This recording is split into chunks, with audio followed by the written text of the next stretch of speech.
주 앞에 나와 제사를 드리네.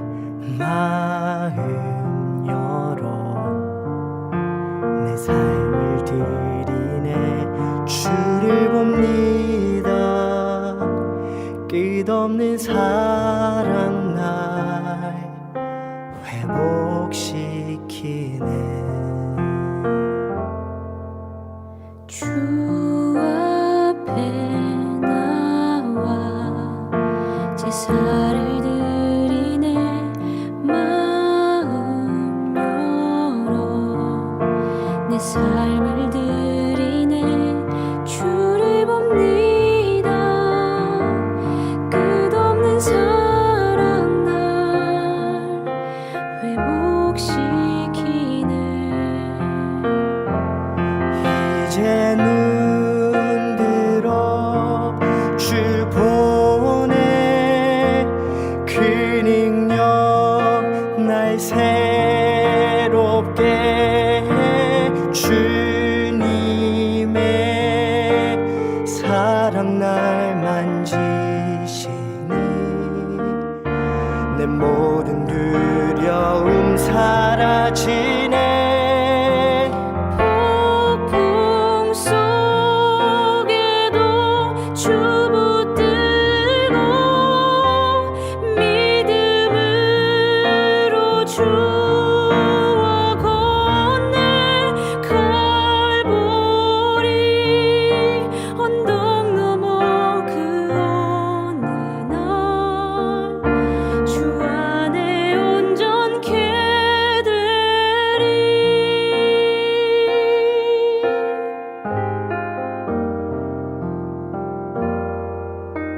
주 앞에 나와 제사를 드리네. 마음 열어 내 삶을 드리네. 주를 봅니다. 끝없는 사랑 날 회복시키네. 이제 눈 들어 주 보내. 그 능력 날 새롭게 해. 주님의 사랑 날 만지시니 내 모든 두려움 사라지네. 폭풍 속에도 주 붙들고 믿음으로 주와 건네. 갈보리 언덕 넘어 그 어느 날 주 안에 온전케 되리. 거친 파도 날 향해 와도 거친 파도 날 향해 와도 주와 함께 날아오리니. 폭풍 가운데 나의 영혼 잠잠하게 주를 보리라. 잠잠하게 주를 보리.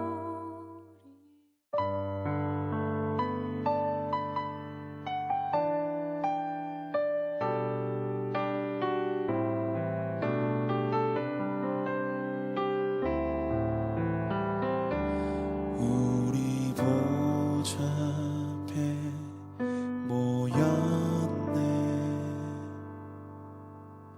함께 주를 찬양하며 하나님의 사랑 그 아들 주셨네. 그의 피로 우린 구원받았네.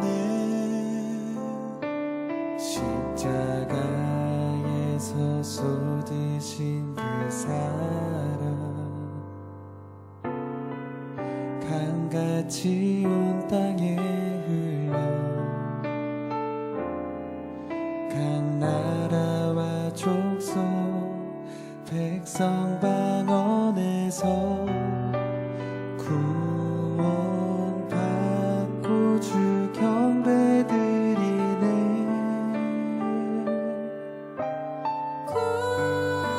구원하심이 보좌에 앉으신 우리 하나님과 어린 양께 있도다. 구원하심이 보좌에 앉으신 우리 하나님과 어린 양께 있도다.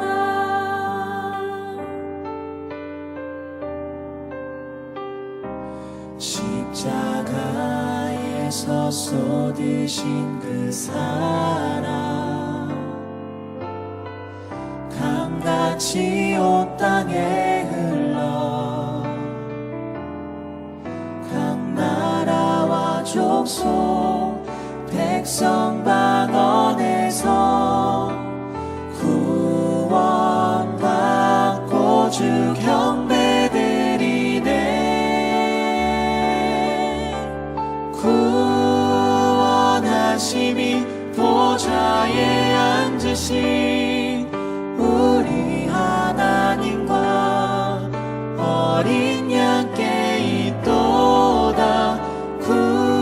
구원하심이 보좌에 앉으신 우리 하나님과 어린 양께 있도다.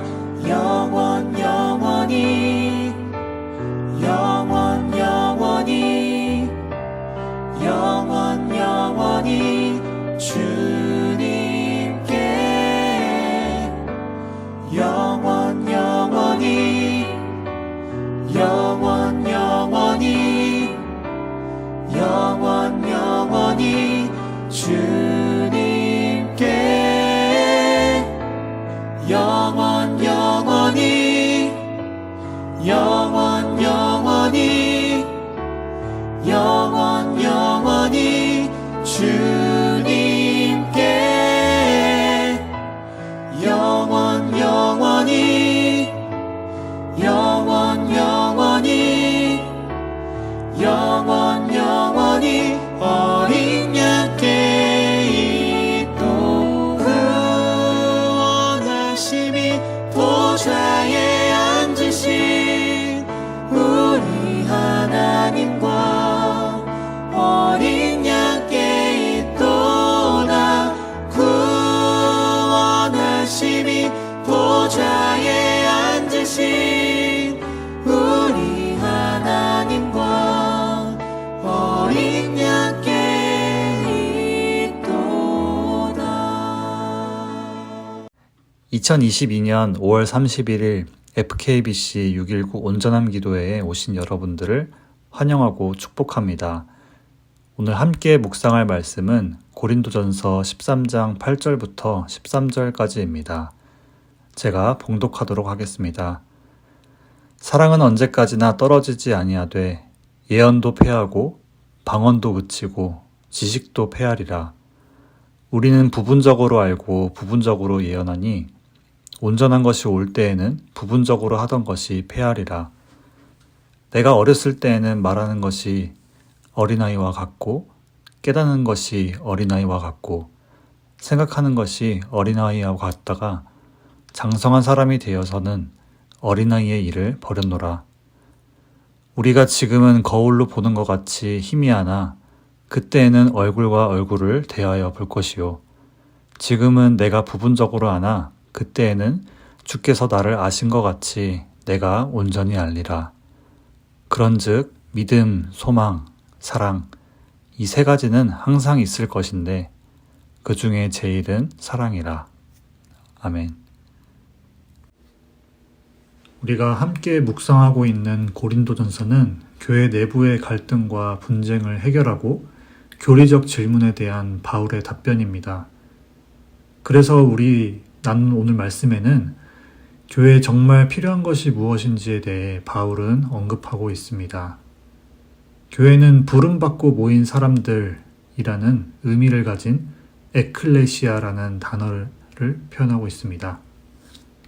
건물이라는 개념보다 더 나아가 예수님의 이름으로 모인 이들의 모임이라고 말할 수 있습니다. 한 사람이 교회라고 할 수 있지만 오늘 나눌 교회는 다수가 모인 공동체를 의미합니다. 그래서 먼저 공동체는 무엇인지에 대해 한번 생각해 보려고 합니다. 사람은 언제부터 공동체를 경험하게 될까요? 사람은 태어난 순간부터 사회적 존재가 됩니다. 태어나는 순간 가족의 일원이 되기 때문이죠. 이후 성장 과정을 통해 새로운 공동체에 속하게 됩니다. 상황과 환경을 통해 더욱 더 넓은 사회적 관계망을 갖게 되게 됩니다. 우리는 일부러 사회 관계를 차단하지 않는 이상 타인과의 관계를 맺게 되는 것은 당연한 것입니다. 공동체의 큰 장점은 소속감이라는 것에 있습니다. 소속감은 우리의 삶의 만족, 행복, 정신적, 육체적 건강, 심지어 장수에도 도움이 된다고 합니다. 그리고 공동체에서 갖게 되는 소속감은 우리의 인생의 목적과 의미를 줍니다. 연구에 따르면 소속감 상실은 스트레스, 질병, 웰빙 감소 및 우울증과 관련이 있는 것으로 나타났다고 합니다. 독일 신학자인 에버하르트 아놀드는 자신의 저서 공동체로 사는 이유에서 공동체에 대해 이렇게 말합니다. 하나님께서 창조하신 모든 생명은 공동체로 존재하기 때문에 공동체로 살아야 하며 그리스도 안에서 만물을 하나 되게 하신 하나님은 우리가 공동체로 살기 원하신다. 거듭나지 못한 인간은 무력한 삶을 영위할 수밖에 없다. 하지만 인간은 공동체를 통해 그것을 극복하는 하나님의 능력을 경험할 수 있다. 라고 말하고 있습니다. 하나님의 능력을 경험할 수 있는 공동체. 성경에서는 공동체를 어떻게 말하고 있을까요? 창세기를 통해 우리는 하나님께서 첫 공동체를 만드신 모습을 볼 수 있습니다. 어떤 공동체였나요? 네, 아담과 하와였습니다. 하나님은 처음 인간이었던 아담을 모시고 혼자 사는 것이 좋지 아니하니 그에게 돕는 배필인 하와를 만드셨습니다. 첫 인류 공동체 탄생입니다. 그것은 하나님께서 보시기에 좋은 것이었습니다. 즉, 공동체는 하나님께서 좋게 여기시는 것입니다. 구약에서 좋다라는 토부는 악의 반대인 선함을 나타내는 단어이고 주로 하나님께서 보시기에 흡족하실 때 사용하는 것입니다. 그만큼 공동체는 하나님께서 보시기에 선한 것이며 좋게 여기시는 것입니다. 하나님은 거듭난 인간인 그리스도인들이 공동체로 살기 원하십니다. 99% 우리는 타인에 의해 교회에 처음으로 오게 됩니다. 직접적이든 간접적이든 신앙생활을 시작하며 자동적으로 교회 공동체에 속하게 됩니다. 교회 공동체를 통해 예배와 성경 공부와 같은 여러 교육 프로그램들을 통해 예수님을 알아가게 됩니다. 즉, 공동체를 통해 우리는 예수님을 알아가게 됩니다. 그리고 그리스도인으로서의 정체성을 발견하게 합니다. 공동체에서 누려야 할 것을 누리지 못한다면 하나님께서 기뻐하시지 않은 것입니다. 그래서 어제 말씀에 이어 사도 바울은 그에 대한 해결책을 나누고 있습니다. 공동체 안에서 나눠져야 할 사랑을 말이지요. 바울은 12장에서 성령의 은사를 설명했습니다. 그리고 예수님의 몸된 교회인 우리가 몸으로서 각자의 역할과 다양성에 대해 설명했습니다. 13장 1절에서 3절은 바울이 바라보고 있던 고린도 교회 사람들의 태도를 말하고 있습니다. 그들은 사람의 방언과 천사의 말을 했으며 예언하는 능력이 있고 모든 비밀과 모든 지식을 알고 또 산을 옮길 만한 믿음이 있었던 것 같습니다. 그 모습은 누구보다도 믿음이 좋아 보이고 성경적인 지식이 탁월했으며 각자 개별적으로 보았을 때 한 명 한 명 대단한 능력을 가진 것으로 보입니다. 하지만 그런 모습을 바라보는 바울은 충고를 했습니다. 그것은 바로 사랑이 없으면 아무것도 아닌 것임을 말했지요. 본문 10절을 통해 어떠한 때가 오는 것을 말하고 있습니다. 온전한 것이 올 때인 그때를 말하는 것이지요. 온전한 것이 오기 전까지 없어질 것과 영원한 것에 대한 대조를 보게 됩니다. 먼저 우리는 없어질 것, 폐하여질 것에 대해서 보려고 합니다. 본문 8절에서 사랑보다 예언하는 것이나 방언이나 지식이 앞서면 안 됨을 보게 됩니다. 그것은 폐하여진다고 합니다. 그리고 11절에 나오는 어린아이에 대한 비유를 통해 어린아이의 상태에서 장성한 사람이 되어서 더 이상 어린아이의 일에 연이 끊어짐을 보게 됩니다. 버렸다는 원어적 의미로 소멸하다, 소용없게 되다, 파괴하다, 완전히 쓸모없게 하다라는 의미를 가지고 있습니다.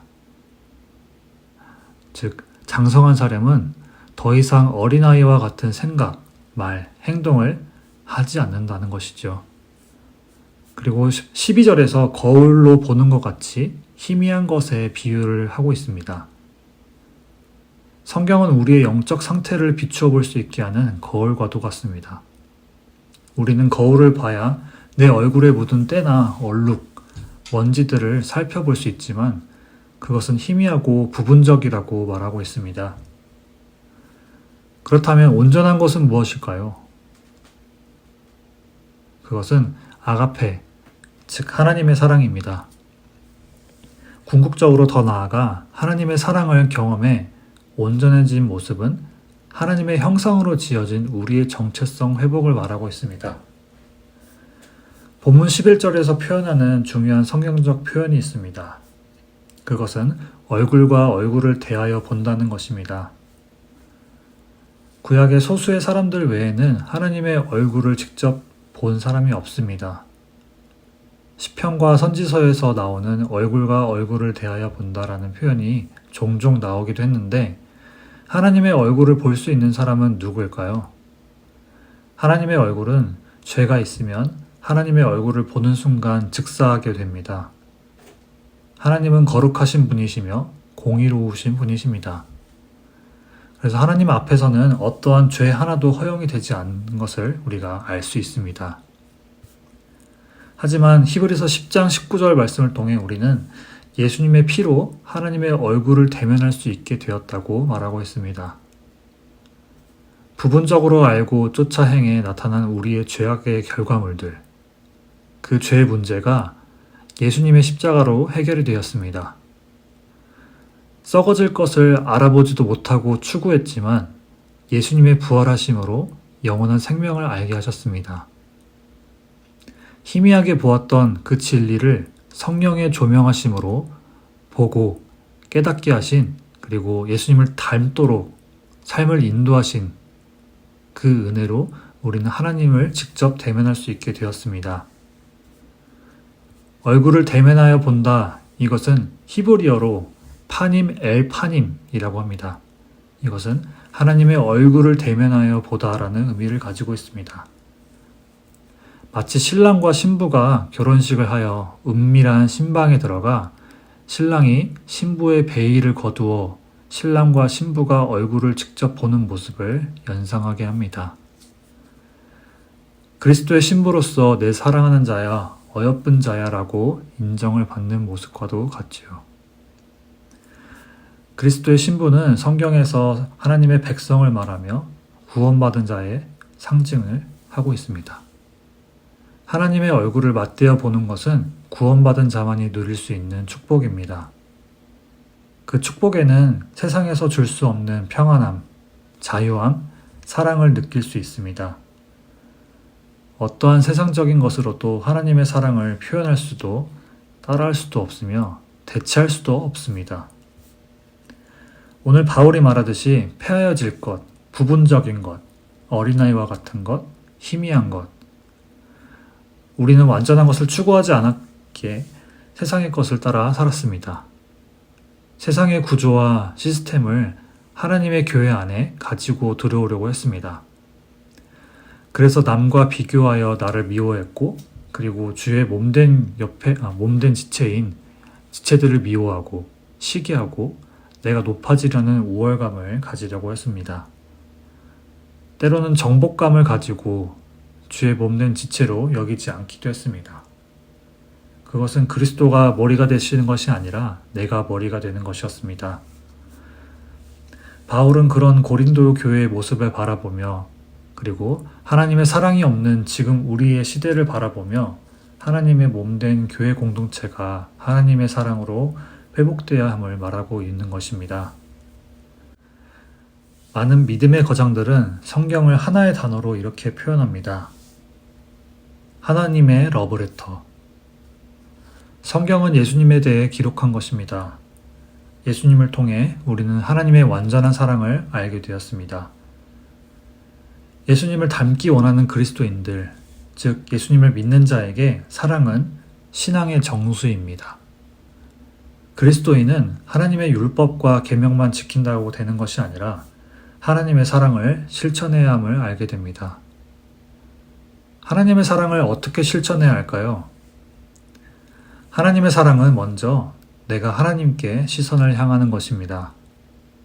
그리고 하나님의 사랑은 하나님의 시선을 가져 주의 몸된 가정, 교회를 바라보고 사랑을 행하는 것입니다. 마지막으로 하나님의 사랑은 복음이 필요한 이들에게 복음을 전하는 발걸음을 그리고 목소리를 갖는 것입니다. 우리는 그리스도의 사랑으로 복음을 깨달아 가르쳐 지켜 행해야 합니다. 말씀을 마무리하려 합니다. 예수님을 알아 그리스도인이 된 우리는 더 이상 썩어질 것을 바라보던 우리의 시선을 하나님께 향하여 영원한 것을 추구하게 되었습니다.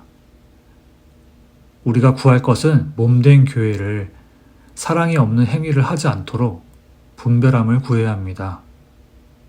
그리고 하나님의 사랑을 품고 섬겨야 합니다. 공동체에서 내 지체의 연약함을 보고 내 마음에 시험이 들거나 내 지체들을 정죄하는 것이 아니라 내게 주어진 은사로 부족한 부분을 알아 섬겨야 합니다. 내가 공동체에서 그리스도의 사랑으로 삶이 변화되는 것, 그 사랑으로 세상이 우리를 볼 때 하나님의 살아계심을 보게 합니다.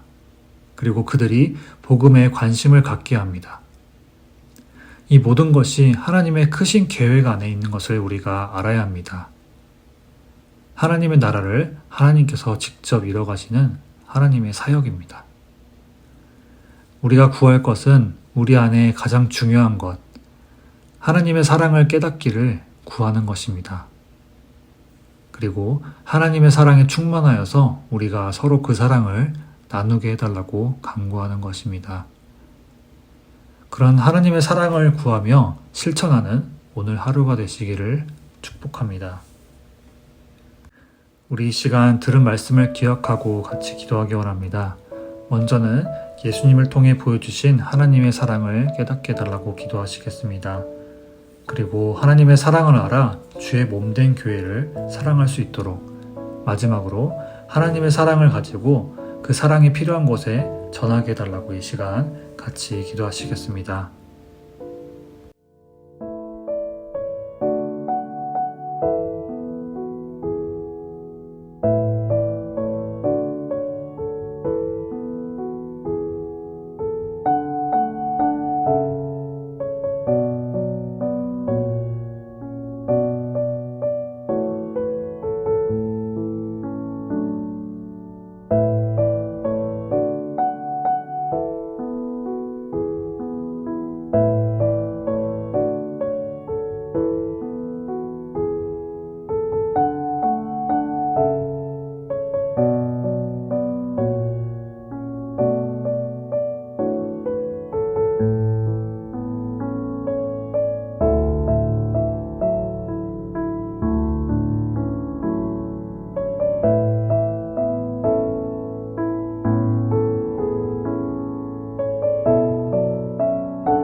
두 번째로 우리 열방을 위해서 같이 기도하겠습니다. 전쟁이 아직 끝나지 않은 우크라이나 땅에 빨리 하루속히 전쟁이 종식되게 해달라고 같이 기도하시겠습니다. 그리고 각 선교지에 계신 선교사님과 사역자들에게 하나님의 도우심과 복음의 능력이 나타나게 해달라고 이 시간 같이 열방을 위해 같이 기도하시겠습니다.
우리 이 시간 마지막으로 교회를 위해서 같이 기도하시겠습니다. 먼저 3주밖에 안 남은 VBS를 위해서 같이 기도하시겠습니다. 아이들을 섬기기 위해서 참석하시는 교사분들과 아이들에게 그 시간을 통해 하나님의 영적인 기쁨을 또한 풍성함을 맛보게 해달라고 같이 기도하시겠습니다. 그리고 지난 주일 V24 프로젝트를 기억하시면서 차세대를 세우는 교회로서 한 마음을 가지고 다음 세대의 부흥을 허락해달라고 이 시간 같이 기도하시겠습니다. 그리고 영어부 부사역자와 유스 사역자 청빙이 하나님께서 예비하신 사역자들로 빨리 청빙이 될 수 있도록, 그리고 교회에 영적으로 육적으로 기도와 관심이 필요한 이들에게 하나님의 사랑이 충만하게 경험되게 해달라고 이 시간 같이 기도하시겠습니다.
이제 함께 주기도문 하시고 개인 기도하시면서 6.19 온전함 기도회를 마치도록 하겠습니다.